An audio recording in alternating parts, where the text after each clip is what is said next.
And after my speech, this woman came up to me and she said, I have been pro-life my entire life. She was probably in her 70s. And she said, I've been pro-life my entire life, but I've never done anything about it. But your speech changed me. And tomorrow I'm going to call the local pregnancy resource center and ask how I can help them.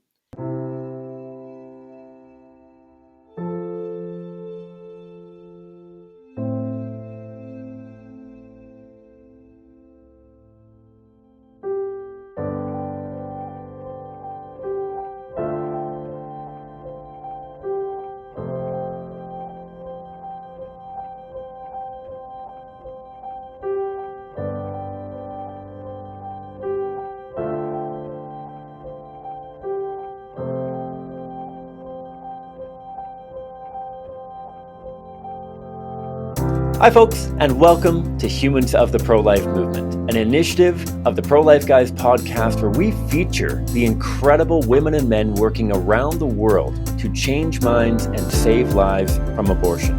The pro-life ambassadors who are dedicating their time and energy towards having conversations on street corners and on doorsteps, changing people's minds and drawing them into the pro-life worldview so that we can transform our culture into one which thoroughly rejects abortion in all cases. And I got a real cool guest today. I'm always excited about the guests that we have on this program, but today we have Rebecca Cooper. How are you doing, Rebecca? I'm doing great, Cam. I'm really excited to be on the podcast. Good. I'm glad you're able to join us. For those tuning in, Rebecca Cooper is the High School and Young Professionals for Life Coordinator for Protect Life Michigan. And before we dive into what that role entails and what your experience has been in the role, the first thing that we love to do is just learn a little bit about who you are, kind of demonstrating that you're somewhat of a normal person, that you're not just a pro-life machine. Tell us a little bit about who you are, Rebecca. I don't know if I'd go as far as to say I'm somewhat of a normal person. I think my friends would find that statement debatable. But I will tell you a little bit about my life. So I think if I had to sum it up in kind of one word or theme, I'd say I'm an adventurer. I love anything that's new, that's a little bit risky. I love being outdoors. I think kind of the classic example of this in my life was the summer after I graduated from college. I had worked for Summit Ministries out in Colorado. If you haven't heard of them, check them out. They're an amazing organization.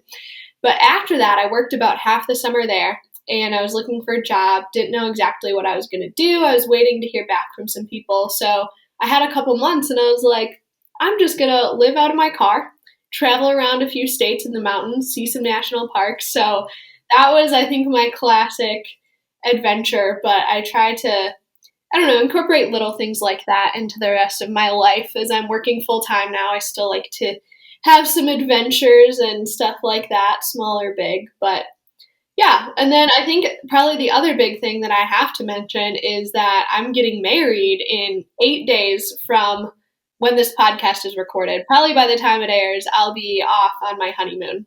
So definitely working in the pro-life movement, but living life outside of that as well.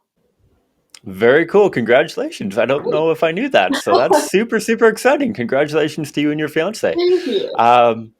And adventures, partly I think just working in the pro-life movement is a bit of an adventure anyways, but that's super cool. I'm similar background as well. Especially living here in Calgary, right next door to the Canadian Rockies. It's an incredible spot to go for some adventures. So absolutely. Very cool.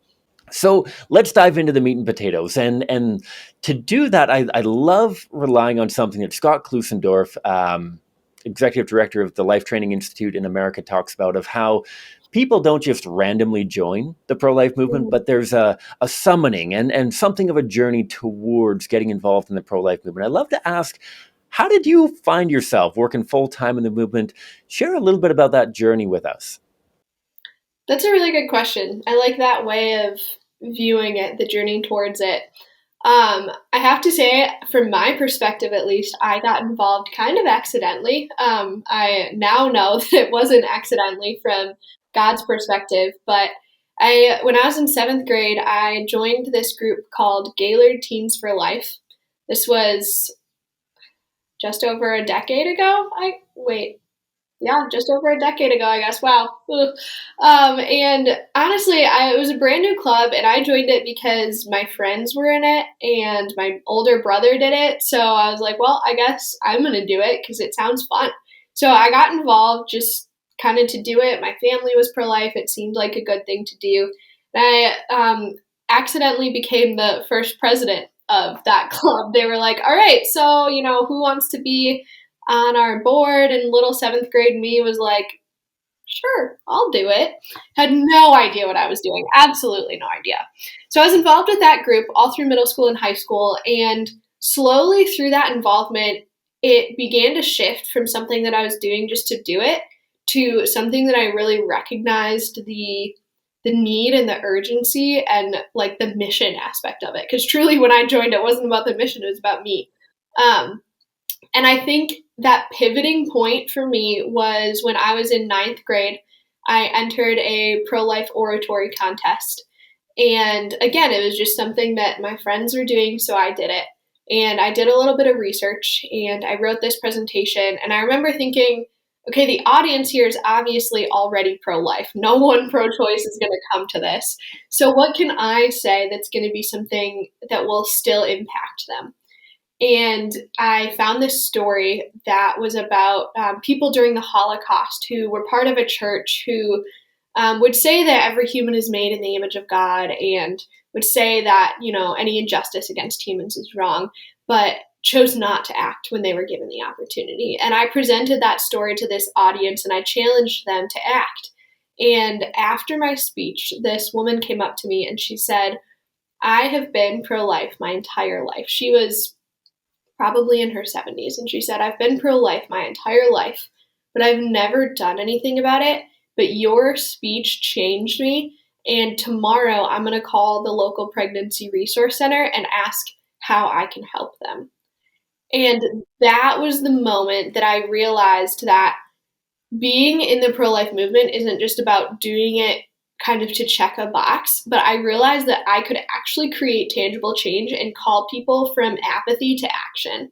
And that, I would say, is the time where I really entered the pro life movement in earnest. That is so cool. I've been fortunate enough to see similar kinds of transitions for people in the pro life outreach we're doing here. Mm-hmm. When I think back to when I was in grade 7, like I was playing marbles. I was not getting involved in the pro life movement. I was like playing pogs and marbles and cops and robbers on the playground. That is so cool that your involvement started at that level, and that by grade 9 you were inspiring people to get more active, more involved. That's so cool. And one of the beautiful things that I think listeners should be aware of, the impact that you can have just by using your voice, just by engaging Mm-hmm. people and inviting them to make a difference. And so let's dive in a little bit further then. And so now you're working full time for Protect Life Michigan. You are the high school and young professionals for life coordinator. Tell me a little bit about maybe a experience or memory that really stands out from your time within the pro-life movement, kind of working full time or in the years leading up to that. Share a memorable experience with us that really encapsulates that. Hmm. I think I have to point to a pretty recent one that is kind of the culmination of my work at Protect Life Michigan. So, a little bit of background. When I joined the organization about a year and a half ago now, my job was figure out how to engage high school students in the pro-life movement. That was it. So, in the past, Protect Life had basically, we had worked with college students only and become very successful. We had really developed a good model for engaging them. And then we realized we have to engage high school students. So the last year and a half of my career has been figuring out how to do this, what does it look like, and begin to implement that in Michigan. And a couple months ago in January, we had our trip to the National March for Life canceled, but we decided to do a state march. And at this march, which was almost exactly a year after we started just a small little kind of test program of this high school initiative. One of my high school students was standing up on the steps of the Capitol. She's 16 years old, And she gave the rallying cry before we marched. The last speech right before. This is a student who hadn't been involved before Protect Life Michigan, and here she was literally leading the entire pro-life movement in our state. So she gave her speech. It was amazing. It was the best and the most convicting presentation of the lineup of 10 plus speakers. And then she joined about 24 other pro-life high school students that work with Protect Life Michigan, and they led the march that day. And seeing those students, some of them literally 14 years old, leading our movement and seeing the change that had happened in a year in Michigan. We went from pretty much no high school students involved. There were some groups, but they didn't really, they weren't connected to one another. They didn't know what it looked like to be an effective group or an effective movement. Seeing us going from that in 1 year to high school students leading the movement in our state was absolutely amazing. I think that'll probably go down as one of my favorite moments in pro-life work of all time. Like, it was amazing. Yeah, and rightly so. I've had the opportunity to work with interns here in Calgary for the last almost 8 years now, and yeah, you get that kind of like parental feeling almost when Yeah, they graduate and they do something so amazing. yeah, you're like, And oh, that's my student. exactly. Oh, I love it. Okay. And so the last one that we love to ask. So you work with high school students, university students, young professionals, all that sort of thing. Mhm. For our listeners, if there's somebody who watches this video and they're a high school student, they're a young adult, maybe they're just anybody in the movement. You talked about an older woman that responded to your rallying cry when you were in high school. For those people who are kind of on the edge, they're thinking about getting involved in the pro-life movement, they're thinking about getting active, but they just don't know yet. Maybe they're a little bit nervous, a little bit anxious. What would you say to kind of tip them over the edge, get them involved, and then what could they do, I guess? Yeah, good question. I gotta say, no matter who you are, you can do something effective on behalf of the unborn. I strongly believe that. So, more broadly, before I get into getting involved with Protect Life specifically, two things that I would say to someone who's in that position of like, I kind of want to do something, but it's intimidating. I don't know what I can do. Can I even do something? The first thing I would say is ask yourself, where can I be most effective? So, regardless of what your skill set is, I can tell you we need you in the pro life movement. If you work in IT, we need you. If you have a counseling degree, we need you. If you do lawn care, we need you. Literally, whatever your skill set is, it can be used on behalf of the unborn. But I would challenge you before you just pick something random to get involved with to ask the question, where can I actually make an impact and be most effective?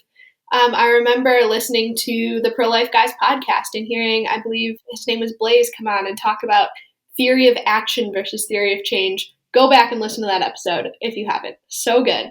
But it's just that idea of we're not in it to just do something, but we're actually in it to make abortion unthinkable. And the action that we choose to take can either be effective or ineffective. So ask that question. Find somewhere where you can really leverage your skill set. There's actually a quote by Greg Cunningham, who runs the Center for Bioethical Reform in the United States. And he says, most people who say they oppose abortion do just enough to salve the conscience, but not enough to stop the killing.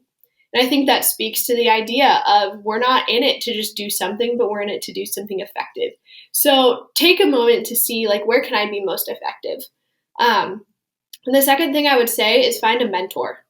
Find someone who has done this before you. Reach out to someone you know who volunteers, or better yet, who works full time in the movement. I can tell you, as one of those people, we literally get so excited when someone says, hey, I want to get involved. I want to talk to you and have you help me figure out how to get connected. That's music to our ears. So find a mentor in the movement.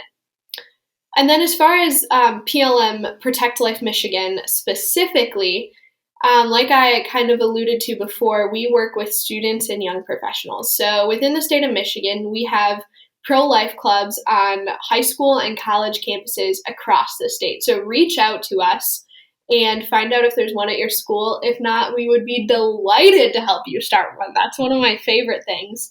And then if you're a young professional, someone in their 20s and 30s who's no longer in school but who's pro-life, wants to take action, you can join one of our Young Professionals for Life chapters that does regular outreach, both just on the streets downtown in our communities, but we also figure out how to do that kind of outreach within our own spheres of influence in our own workplaces and churches.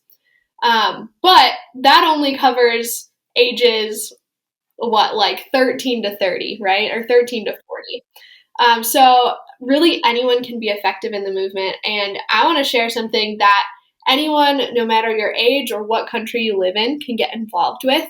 I'm so excited about an event we have coming up, and it's going to be virtual, so you guys can all attend. It's called Our Dinner to Protect Life, and we're going to be having David B. Wright come in as our speaker. It's just going to be an amazing moment to see what Protect Life Michigan does and hear these inspiring stories of mission moments from campus. So if you'd like to attend this, it's completely free. You can register at protectlifemi.org/dinner. And I would love to see you guys there. I'm going to be on it for a few minutes. I'm going to know who registered, so I'll be able to see if any of our Canadian friends are on there. But yeah, that would be an amazing way to get involved. We'd love to have you guys attend.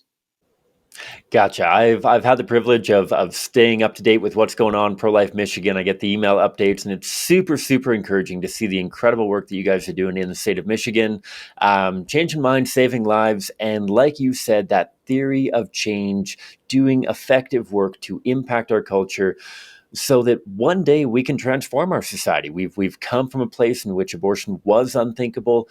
That's what we're going to get back to. Thank you so much, Rebecca, for joining us today. This has been a blast. I hope people do check out the dinner to Protect Life. I'll put the link in the show notes here, and so you can click onto it. And yeah, I hope that many of you are able to check out that incredible opportunity to see what's going on in Michigan, learn a little bit about how you can get more involved and how you can help Protect Life Michigan really achieve their goal of changing minds, saving lives, and transforming culture. To wrap up here, this has been Humans of the Pro-Life Movement. We are an initiative of the Pro-Life Guys podcast that my colleague Peter and I do. Check out our shows on YouTube, on our website, prolifeguys.com. You can also find us on all your favorite podcast catchers. You can check on our Pulse, which is the important and interesting news from around the world about the pro-life issue we do once a month. We want to invite you to check that out. And to learn more about how you can get involved, check out Protect Life Michigan, their dinner coming up. Check out the Pro-Life Guys podcast and look for local opportunities to change minds and save lives. Thanks so much for tuning in, and I hope you join us again next time.